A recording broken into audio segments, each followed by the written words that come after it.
Meron ka ng digital products pero hindi mo alam kung saan yan ibebenta? Well, you are in the right place kasi today we will compare two of the best platform that you can use to sell your digital products online. So, ayun nga yung Etsy and Racket PH. So, in this video nga, we will help you figure out kung alin ba dyan sa dalawa yung mag-fit sa product and goal mo. So, kaya make sure to stay tuned till the end of this video. And for today's video na to, pag-uusapan natin kung saan ba magandang ilagay yung digital products na nagawa mo. Sa Etsy ba or sa Racket PH? So now, let's dive into Etsy, the global creative marketplace, and Racket PH, the new local platform built for Filipino creators. So ngayon kasi with the help of our technology, especially yung AI, marami ng tao ang kaya ng gumawa ng digital products. So ang question na nga dyan is hindi na kung paano gumawa, kundi kung saan mo yan pwedeng ilagay or ibenta. So in selling digital products kasi, kahit na maganda yung design mo or meron kang mga helpful templates, kapag yung platform or yung selling platform mo hindi nagmamatch dun sa audience mo, sayang lang yung effort. So to further explain that, let's break it down platform by platform para mas malaman natin kung ano ba yung platform na mag-fit sa goal ninyo. Let's talk about the best platform to sell our digital products online,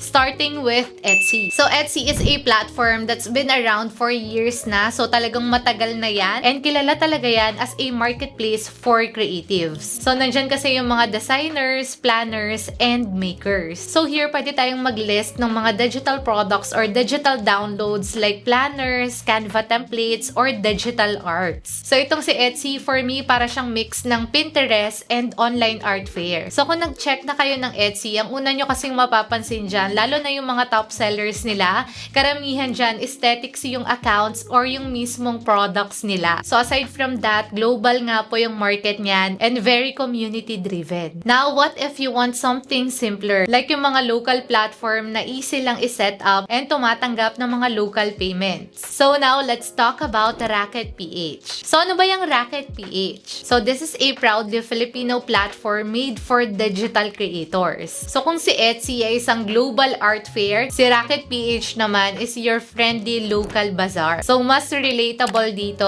and community-based. So, si Racket PH talaga is designed for creators, especially dun sa mga naghahanap ng platform para i-showcase yung kanilang digital products sa local market. So, ako kasi local talaga yung target market ko. So, mas preferred ko na may local payments kasi nga mas madali silang makakabili ng mga binibenta kong digital products. So, now to give you more picture about their comparison, ayun, meron tayong ginawa dito. So, for audience, ayan, si Etsy is for global and si Racket PH naman